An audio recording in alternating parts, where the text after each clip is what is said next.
Anyway, a lot of talk on Twitter about SEC bias. People are really quick to speak and slow to listen lately on Twitter. You can't escape it without seeing, oh my gosh, the SEC's rated too high, the SEC's rated too low. Look at the strength of schedule, but look at the wins and losses. You play to win the games. You need to play tougher competition, blah, blah, blah, blah, blah. Well, allow me to refresh your mind on these rankings because we're going to get into all of it. 3 Texas, 4 Penn State, 5 Indiana, 6 Notre Dame, 7 Alabama, 8 Miami, 9th Ole Miss, 10th Georgia, 11th Tennessee. Okay.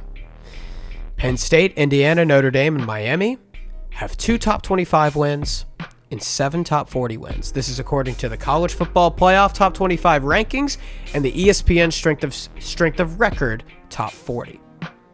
Alabama, Ole Miss, Georgia, and Tennessee have 9 top 25 wins, 7 more. 15 top 40 wins, 8 more. So you're probably wondering, okay, how about the losses? It's probably the losses. Let's take a look at the losses outside ESPN Strength of Record top 30. Penn State, Indiana, Notre Dame, and Miami have 2. Georgia Tech, Northern Illinois. Alabama, Ole Miss, Georgia, and Tennessee have 2. They have the same amount.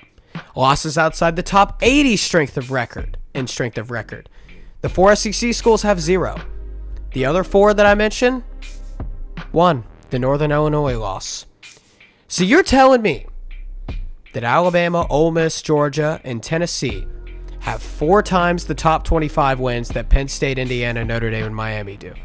Alabama, the 4 SEC schools, have 2 times the top 40 wins that Penn State, Indiana, Notre Dame, and Miami do. And combined with that, those 4 SEC schools that I mentioned have just as many sub-top 40 losses that those other 4 schools, Penn State, Indiana, Notre Dame, and Miami do.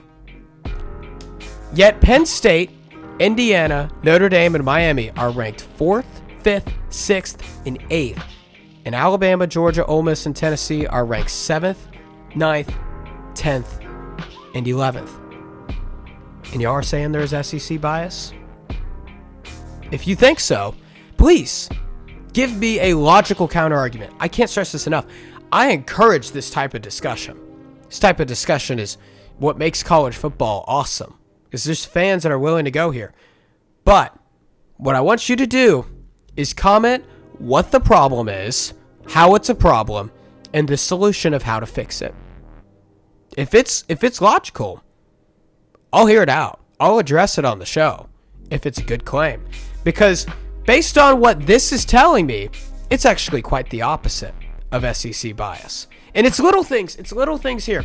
South Carolina at 18, below Colorado. I want to talk about that. Carolina's got 2 top 25 wins in the CFP rankings. Colorado's got 0.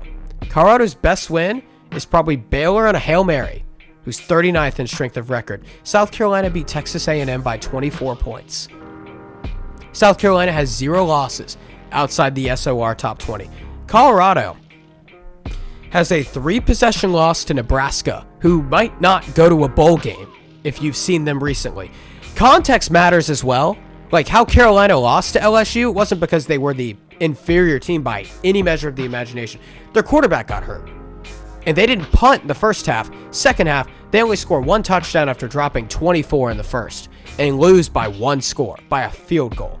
So context matters. They also lost to Bama on the road, not because they got blown out, because they just missed a 2-point conversion. And South Carolina has played the 8th hardest strength of schedule. Colorado's 73rd. What's the argument for Colorado to be over South Carolina? But it's little things like that I see in the rankings that make me question